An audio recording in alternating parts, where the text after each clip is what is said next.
lot of people play in the kiddies pool because it feels safer to play there. But I can tell you right now, you're leaving so much money on the table rather than going into the big, medium-sized businesses that have the money, that will value you. When people start business or they get into business, we recommend they come in from a safe financial position. Therefore, they don't need to overcharge. Therefore, they can get runs on the board. Therefore, they don't get deflated when things don't go well. Realistically, if people aren't buying at a cheaper price point, it's probably a wrong product market fit, and you actually really need to look at the offer again.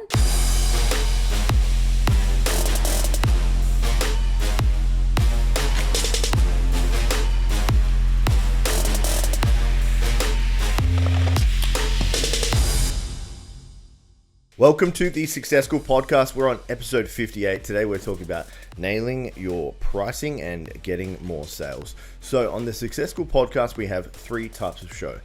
The first one is Finger on the Pulse, where we discuss a topic in pop culture, the news and media, and how it relates to you as a business owner. We'll give you our insights, key takeaways, and unsolicited opinions on the topic. Our second type of show is Upskill, where we deep dive on a topic and give you actionable tips, tools, and hacks that you can use straight away in your business. And lastly, we have Schooling, where we dive into 3 audience questions and answer them for you right on the show. Before we dive in, Tim, how are you feeling? That was a beautiful new intro. Congratulations. Yeah, thank you. That was not read at all. Didn't read it off a script. If you're watching on YouTube, definitely did not read. Wasn't looking at my leg on my phone. I'm doing all right. I'm actually feeling a little bit better. I'm not wearing this fucking ugly outfit I wore for the last 5 episodes. That was littered on my Instagram. I was like, Jesus Christ, why did I wear that for 5 straight episodes? I feel like I want to go and look at your We filmed Instagram. it all at the same time, and I was like, Jesus Christ, it was literally 5 weeks of content of me just looking like a foot. Did you not dress well? Nah, and today I was like, just wear black. That's your color. Oh. Like, just do it. I Like, have to go that's have a your look brand. now. Yeah, it's I'm so terrible. sorry you had that experience. Yeah, anyway, how are you? Yeah, I'm feeling really good. I am pumped. We love our 3 new episode ideas, guys, and we hope that you love them too. So last week you had the first installment of the trad wife, which is, of course, the finger on the pulse. This week we want to dive into upskill. And so let's get straight into it, Tim. We see this all the time in entrepreneurs and small business owners, especially when they're first coming into Success School, but also just like in our DMs and in our conversations we're having with people before they join our program. Because once you join our program, we nail it, obviously. And even then, sometimes it takes some time, okay? But pricing is probably one of the biggest mistakes that we see in most entrepreneurs, and usually for 2 kind of common reasons, right? Definitely. With that in mind, what are the 2 biggest mistakes that we see in small business when it comes to pricing? And let's just say small business under 5 mil. Yeah, definitely under 5 mil. Yeah. So not just like small business like $100,000 a year kind of thing. Yeah. Small businesses, we are still small businesses as well. Yeah. So the 2 biggest mistakes we see are chronically undercharging. Yep. And probably, I would say, overcharging without the reps. Yeah. Okay. Yeah. Cool. So the chronically undercharging phase is like, you've been doing it a while and you're pretty good at what you do. You're probably almost at capacity or fully booked, and you are still charging the same rates or close to the same rates that you were charging when you first started. And we see this commonly with people when they join Success School. They're like, I'm ready to ramp up my income. You know, they might be making 10, 15, 20K months, but they're really at capacity at that point and they can't jump ahead any further. And it usually comes down to a pricing model structure issue. So if at that point, if you have a lot of demand and you are coming to capacity, you're probably chronically undercharging, okay? The second one is to overcharge without the reps. So this is probably more common. Way more common. Way more common to see this, is that when entrepreneurs get into business, the first thing they go and do, which is perfect, is market research. They have a look at all their competitors, what everyone's charging, which is the right thing to do. It's really good to go and have a look at, you know, where your pricing is going to sit in comparison to what else is on the market, because we know for sure that your client's going to be doing that, okay? But what I will say is that more often than not, we see entrepreneurs come into, let's say, the coaching field, and they'll just charge what other coaches are charging without realizing that those coaches didn't start by charging that number.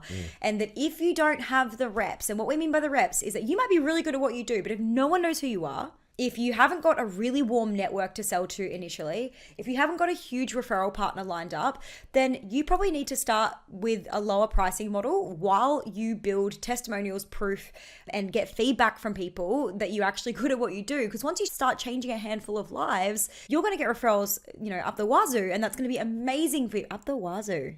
Up the wazoo. Who am I?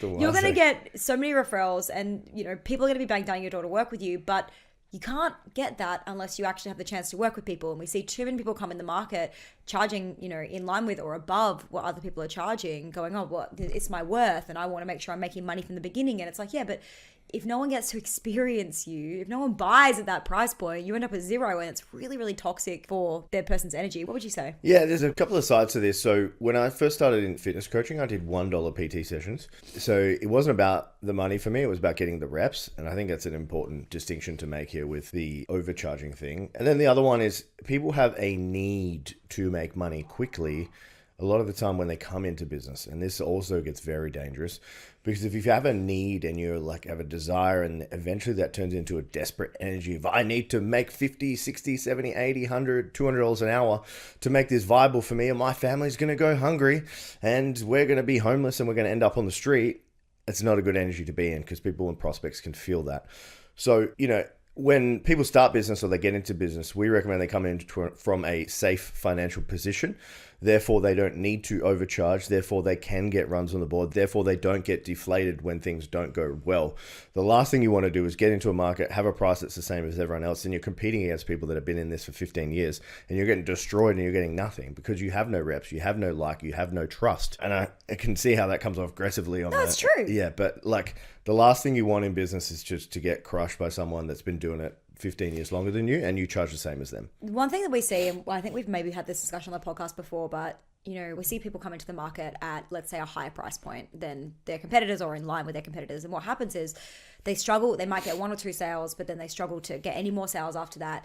And they start to create belief systems. And you in business is already scary when you first start a business. There's already so much doubt and imposter syndrome. And, you're developing so many skills. You have no freaking idea what you're doing. And then you're barely getting any clients. And so you start to make that mean something about you, which is really normal. It's a really normal experience. And what happens is that you spend 6 months trying to charge these prices, 3 to 6 months, and no one's buying, and you hardly get any sales to the door, and your confidence is, through the floor, and you feel like crap, and you're starting to wonder, is it even worth it? Maybe I should just go get a job again. And then it starts to get really desperate and really gross. And you start to get angry at the world. And then eventually you meet someone like myself and Tim, who will be like, look, just drop your prices, get some people through the door, and just do what you actually got into business to do, which was, I hope, to help people. And so then you'll meet someone like Tim and I, and we'll say that. Then you'll get a heap of clients through the door, and then within 3 to 6 months, you're able to increase your prices to where you wanted to be at the first place. The problem is that's taken you 12 months now to get there. And you could have done it in 3 to 6 if you just started with a lower price point and gone up. Okay. So the paradox here is they think that they'll make more money faster by charging higher prices when you have no reps. But it takes you a hell of a lot longer to get off the ground at the beginning. It's really, really slow, and it's incredibly painful. And then if you're an established business, you've been doing this a while, and you have the supply and demand economics, which we'll go through in the next question, correct, you should be at least increasing your prices. I'm just going to throw out a number here by 5% a year, at least. Okay. Sometimes more if you're upskilling, if you're getting amazing results, if you have a guarantee, if everything works, if you do what you say you're going to do, if it does what it says on the box, then you should be increasing your prices over time, with the caveat that you have to have the demand to do that. Okay. So there has to be a constant stream of people coming into your business. I say business is 80% marketing. Steph, would you agree? Yeah. Yeah. If you have that piece dialed in and you are getting results, then prices should be increasing. If you do not have the demand, maybe the product needs work. Oh, so perfect. Thank you for saying that. So you have a saying that, we speak about a lot. It's not about what you want to charge. It's about what the market will pay. Yeah. I'd love for you to talk us through that concept. Yeah, let's zoom out a little bit. Let's go a big picture here. Let's talk about supply and demand on an economic scale. So if we look at petrol prices, so petrol or gas or oil or whatever it is, the oil price is set by the demand. Okay, so there's more demand, so there's more people in the world, therefore they can charge more. And what they do with the supply is they shorten the supply. So in the Middle East, in the Saudi Arabian countries, they shorten the supply, so the price goes up. So they have high demand, and then they can increase their prices. Okay, and this creates obviously pricing issues, and then add in the scarcity. Who knows if this is even true that oil is running out? Okay, no one's actually got any factual detail on that. So in the head of the consumer, we're like, oil is running out. The prices are going up. This all makes sense, but who knows if that's actually reality. But back to small business example here. If we have a massive amount of supply and we have no demand, that means your price is going to be really low. Okay. So the market is not going to pay for it.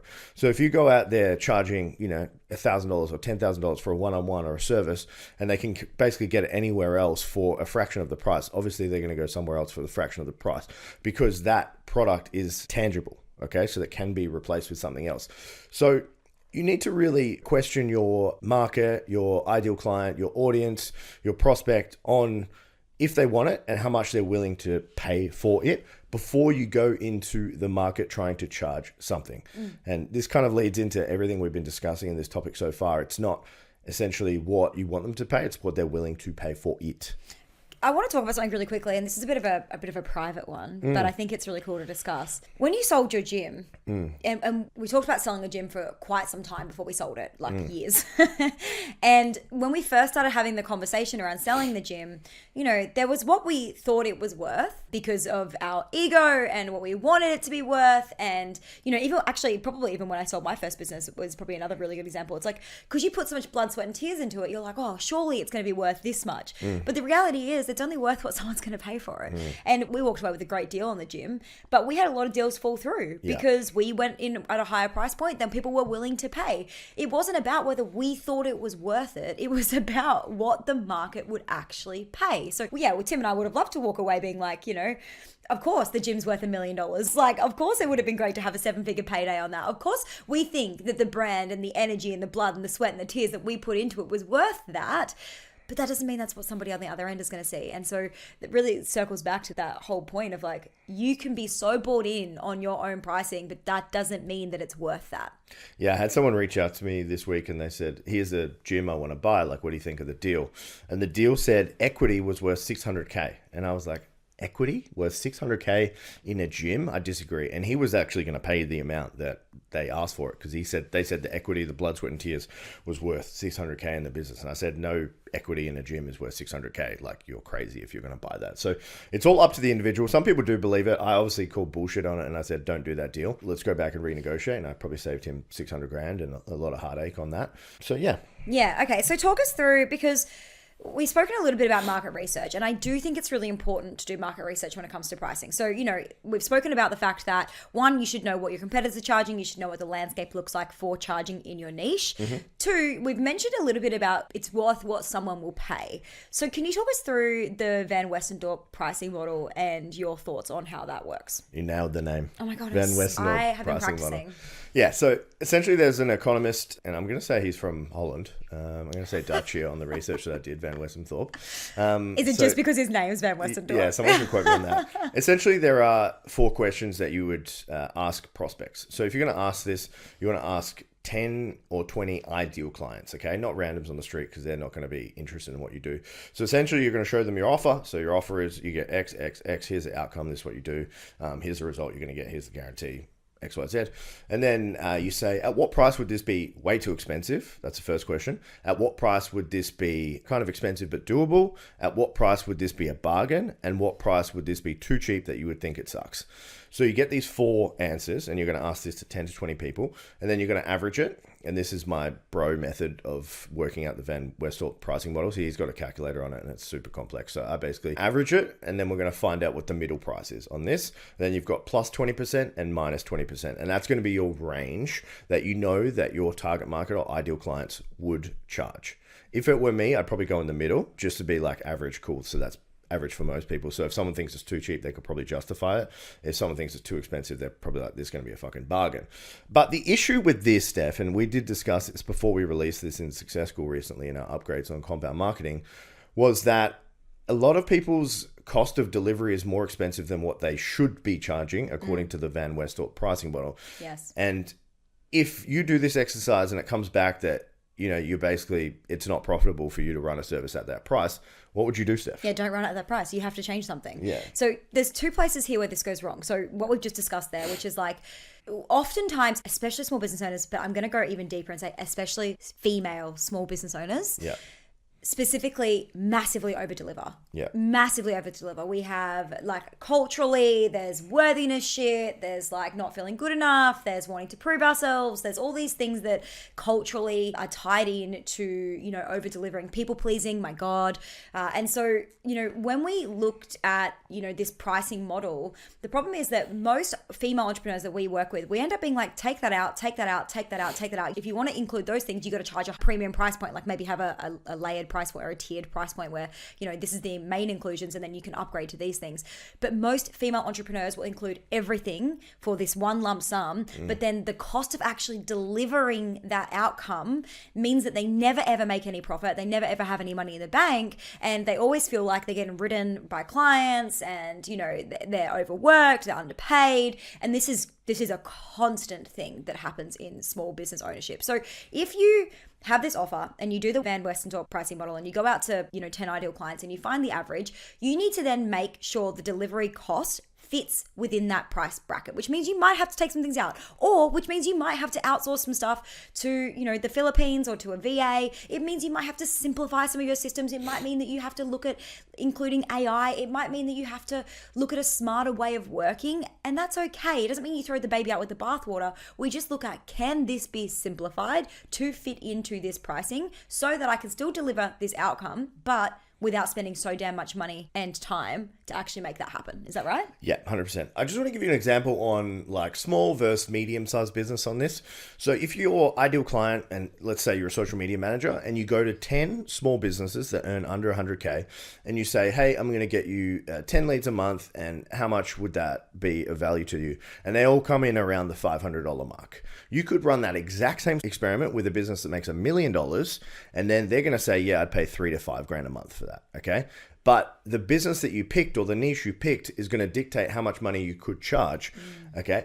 So just because the answers come back and they might say something negative or not in line with what you do, maybe it's just a product market fit or the niche that you are picking or working with that's the issue, that don't value your service in the same way that someone would if they are earning or making a lot of money in their business. And we see a lot of small business owners go for the smaller markets. Yeah. We see a lot of small business owners go for small markets like I want to help startups and I want to help, stay-at-home mums. And that's okay. That's amazing that you want to help those people. That's awesome. But most of the time, it's not just that you want to help those people. It's that you feel safe helping those people. And the problem with that is that most of those people, oftentimes those markets, especially in today's economy, they don't have the income to pay you. And so you're left in this place where you really want to help people, but you also really need to get paid. And so it becomes this really toxic energy that happens. And eventually you end up shifting markets anyway, because at the end of the day, you have to feed your family, and that's most important first, right? So yeah, I think a lot of people play in we call it the kiddies pool. A lot of people play in the kiddies pool because it feels safer to play there. But I can tell you right now, you're leaving so much money on the table by playing in the kiddies pool, and rather than going into the big, medium-sized businesses that have the money, that will value you, that will be super grateful for the work that you put in, where you will have really huge meaning and impact into that company, into their mission, into this world as well. And so I highly recommend that. There's one other mistake that entrepreneurs often make in this little space, is that they will go to market and ask in Facebook groups, what would you pay? They just ask one question. What would you pay for this service? Oh, God. And you might even give a range, like 500, 700, 1,000, 1,500. But the problem is that everyone's going to choose this. Everyone's going to choose the lowest two. They're going to choose the lowest two. Yeah. And so you never really know. And that's where the Van Westendorp pricing model comes in so great, because you're telling them at what price point would this be too expensive. They're actually having to tell you the number rather than you give them the number and they pick. Because if you give them a number to pick from, they're always going to pick the lowest ones, guys. They're always going to pick the lowest ones. All right, let's wrap this in the bun, Steph. So everything we've discussed today, how do you know it's time to increase your prices? Yeah, Tim spoke about it really early. When you have demand, if you do not have demand, that's not to say that you haven't nailed your pricing model. More often than not, it's going to be when you have demand. Sometimes you came out the gate and you just mess up the pricing model from the very beginning, and you can't afford to charge more. But realistically, if people aren't buying at a cheaper price point, it's probably a wrong product market fit, and you actually really need to look at the offer again, and the marketing again. Or when you have demand, that's when you should be increasing pricing. Like, we just increased our prices recently, and it was because we had extreme amounts of demand, and we were at getting to capacity with Success School, and we were like, it's time to make a change with our pricing model due to demand. So not just because we felt like it, not just because we thought it would be fun. We thought we were worth more. Yeah, not because we had some worthiness attached to it, not because people were telling us all the time that we should increase our prices, which they were, but because it was time. It was time we had enough demand. Yeah. Last but not least, Tim, to wrap this up really quickly, something that all of our accountant friends and bookkeeper friends that are in our program and in our world will love me to ask: how do you make sure that you charge to make profit? Yeah, so Steph did touch on this a few times. Like, I want you to look at your service and ask yourself, does it get the outcome that it says it's going to get? If not, how do you get the outcome? And then how do you get that outcome as cheap as possible? So what do you need to take away from your service to make it more profitable? Okay. Sometimes this could be, hours of staff. There could be process changes, could be 80/20, could be a bunch of stuff. Once you have that and you know how much it costs you to deliver a service or a product or whatever it is, then we want to think about the profit margin on it. For me, just as like, it depends on every single niche and industry. Products are way less, services are higher, coaching is even higher. So it just depends on your niche. But generally, I like to shoot from anywhere from 30 to 60% on a niche. Obviously, the more profit, the better, and the more you've got to play with.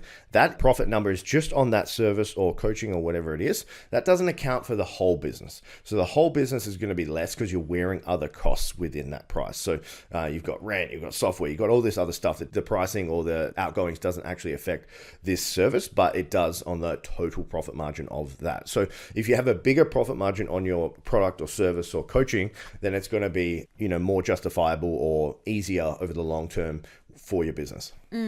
I think, guys, as long as you have actually run the numbers, like picking numbers from heart is not a good way to price your products. Picking numbers that, you really have to factor in how much does it actually cost me to deliver this. And then, the number one problem that we see with profitability is that people think that no one else can be them. And so they don't want to outsource their work to anybody else. And that is just the fastest way to run a low profit business. My biggest takeaway, guys, is use the Van Westholt pricing model. Check it out. Do some market research. Find out where your target market is at. Steph, the fun part, give us your personal update. So I don't know, mine's not that fun, but it is really big for me. And I actually said to Tim, I was like, I'm not sure if I should share this because it is really personal, but that's what a personal update is, I guess. My dad is 79 and he's been battling with dementia for a couple of years now, and it's just been getting progressively worse as dementia does get. And while that may seem like a sad story, some really beautiful and great news is that we just found him the most perfect aged care facility, which is only 7 minutes around the corner from where we live. And but he's fighting people. He had a fight on night two. Not a fisticuffs. 79-year-old fisticuffs. He did tell someone to go get fucked. Yeah. But as you know, it's where you get it from. The fire runs in the family. So, but at the end of the day, like, he's really happy there, and it was a really big shift for me and for my mum, who's been caring for him for a long time. And even though it's not a fun update, it's a happy personal update for us because he is, other than fighting his fellow inmates, he is really happy there, and it is really beautiful. And like I said, it's just around the corner, which makes it so easy to visit. And we're so grateful for the support that we've had in finding that beautiful place. And if you guys ever need a referral, if you ever have someone that you need getting into aged care, I have a really beautiful referral. Her name is Letty, and she helped me find the placement really quickly. So did all the paperwork and everything for us. It was just such a game changer. So I'm feeling super happy about that. What about you? Yeah, shout out to Letty. Letty, can you send us a video of Bob fighting someone with a cane or a walking stick or chair or whatever? That'd be incredible to see. I wish there would be footage. I would love to see it. He did. It wasn't physical. Throwing fingers at it wasn't physical, but it was verbal. He would go physical if he could. He would, yeah. My personal update, my big girl has landed. That's very mysterious, but the big girl being my Ram 2500 or our Ram 2500. Steph was not as excited as me about getting another woman in the family. I don't know why I've called We have a lot of women here. A lot of women. It's just you and little Felix. Yeah, we're just fighting the good fight. Yeah. Little Felix and little Tim. So anyway, we got our new toy hauler, I'll call it. So we're doing Tasmania in January. So we're going to be on the road doing some podcasts from little New Zealand, basically. So we're here. So we're driving from Perth to Melbourne, and then taking the ferry with our ridiculously big car and caravan over with the dogs. So we're going to be on the road for about a month, which is super exciting.